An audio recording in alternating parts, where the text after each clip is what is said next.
हम श्री रायलेश्वर महादेव मंदिर पहुँचे हैं। हालांकि मुख्य मंदिर ऊपर है, वहाँ भी हम पहुँचेंगे, लेकिन जो लोग वहाँ नहीं पहुँचते उनके लिए भक्तों ने ही ऐसी व्यवस्था की है कि यहाँ महादेव जी की स्थापना की है। महादेव जी की स्थापना बरगद के नीचे है। फिर मैं कह दूं कि बरगद महादेव का स्थान होता है। बरगद शिव स्वरूपी होता है। बरगद लंबी आयु का वृक्ष होता है। बरगद जीव जंतुओं का घर होता है। बरगद की महिमा अनंत है। यहाँ श्री हनुमान जी महाराज के भी हम दर्शन कर रहे हैं। श्री हनुमान जी महाराज और श्री रायलेश्वर महादेव मंदिर। मैं श्री हनुमान जी महाराज के दर्शन के साथ मैं मेरी बात को अगर शुरू करूं, ये देखिए, हम थोड़ा ध्यानस्थ होकर श्री हनुमान जी महाराज के दर्शन करें। प्रबिसी नगर की जे सब काजा, हृदय राखी कौशलपुर राजा। सुंदरकांड की एक चौपाई है जो इस बात को बयां करती है कि हम कोई भी कार्य करें संसार का, हम प्रभु को हृदय में बसाकर, हृदय में बैठाकर कार्य की शुरुआत करें। उससे हमारे काम सहज हो जाते हैं, सरल हो जाते हैं। और आगे की चौपाई बहुत महत्वपूर्ण है। प्रबिसी नगर की जे सब काजा, हृदय राखी कौशलपुर राजा। गरल सुधा रिपु करही मिताई, गोपद सिंधु अनल सितलाई। ये दो चौपाई हमारे जीवन की दशा और दिशा को बदल सकती है। अगर हम सारे कार्य परमात्मा के स्मरण को रखते हुए करते हैं तो सारे कार्य सरल हो जाते हैं। गरल सुधा, हलाहल विष भी अमृत हो जाता है, ऐसा बाबा तुलसीदास जी कहते हैं।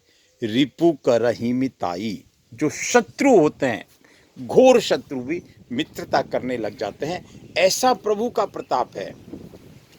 गरल सुधा रिपु करही मिताई, गोपद सिंधु अनल सितलाई। अब इससे बड़ा प्रूफ और क्या हो सकता है कि जो समुद्र है वो गाय की खुर की तरह हो जाता है और अग्नि है वो शीतल हो जाती है। ऐसे मेरे प्रभु श्री राम के अनन्य भक्त श्री हनुमान जी महाराज के हम दर्शन करें। श्री हनुमान जी महाराज वृक्ष के नीचे है, उस बोधि वृक्ष के नीचे है, उस बरगद के नीचे इनका मंदिर है, जहाँ सहज शांति मिलती है। हम प्रकृति से जुड़े, हम पर्यावरण से जुड़े, हम बार बार इस बात को कहते हैं। ये देखिए बरगद का वृक्ष, बरगद की महिमा में पुस्तक लिखी जा सकती है, शास्त्र लिखे जा सकते हैं।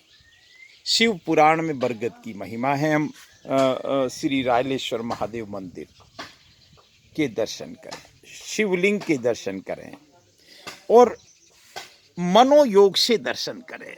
देखिए क्या हम देख सकते हैं कि महादेव को क्या चढ़ाया जाता है।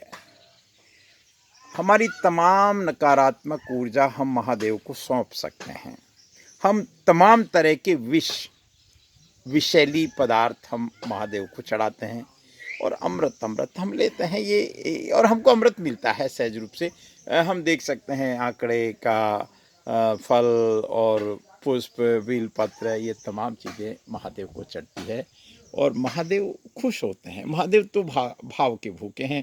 महादेव को भला कोई क्या दे सकता है। आप इस महान विशाल बरगद के दर्शन करें साहब, दर्शन करें इस बरगद के। देखिए किसी ने लगाया होगा इसको, किसी ने इसको सींचा होगा, किसी ने इसको संरक्षित किया होगा और उसके बाद में उसका काम पूरा हो गया। फिर बचता है वो काम कि लोग इसका लाभ ले रहे हैं। इसमें असंख्य जीव बैठकर आनंद ले रहे हैं। हम भी जब यहाँ आते हैं तो हमको भी आनंद आना स्वाभाविक है। हमको आनंद आता है। ये हम देख सकते हैं, ये पूरा का पूरा बरगद सदैव, जिसको एवरग्रीन कहेंगे। आप पता नहीं हम कब समझेंगे या नहीं समझेंगे, लेकिन बरगद जहाँ होगा वहाँ पॉजिटिव एनर्जी रहेगी। जहाँ बरगद होगा वहाँ भगवान शंकर होंगे, महादेव होंगे, शिव होंगे। वहाँ वहाँ सारी सारी शक्तियाँ वहाँ होंगी। तो हम देर समेत, देखिए हमारे पूर्वज बहुत समझदार थे। उन्होंने उन्होंने कभी नहीं कहा, पता नहीं हम क्यों शिक्षित हो गए।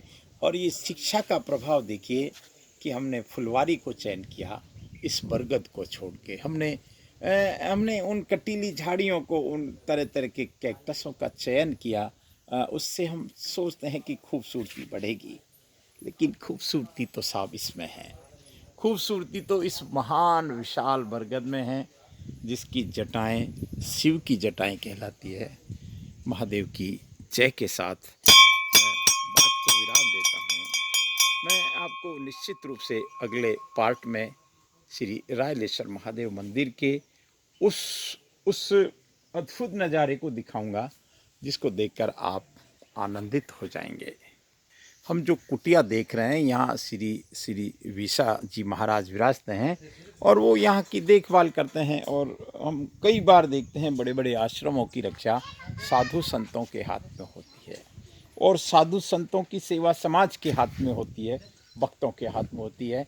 मैं मेरी बात को विराम देता हूँ इस आनंद के साथ कि हम ऐसे स्थानों पर जरूर पहुँचें। यहाँ एक अभी भाटी साहब बता रहे थे कि एक बावड़ी खुदवाई थी पानी की व्यवस्था के लिए, लेकिन ये पूरा का पूरा नज़ारा बहुत कमाल है। ये नन्ही सी बच्ची अभी रायलेश्वर महादेव मंदिर से आई है, इसका भी हम साधुवाद करते हैं, क्योंकि वहाँ भाव प्रबल है। जिसके भाव होते हैं वो ये नहीं सोचता कि हम कैसे चलेंगे। मैं श्री रायलेश्वर महादेव की जय के साथ विराम देता हूँ।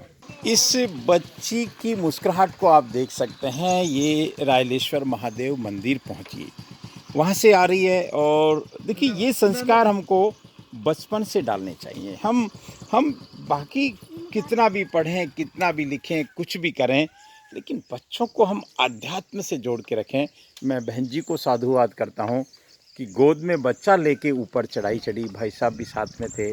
और सब कैसा लगा बहन जी, आपको कैसा लगा? ऊपर अच्छा। आते हो कभी कभी? चलिए पहली बार गए, पहली बार आए हैं। देखिए रायलेश्वर महादेव मंदिर की महिमा यह है कि जो कोई पहली बार भी जाता है उसको भी आनंद आता है।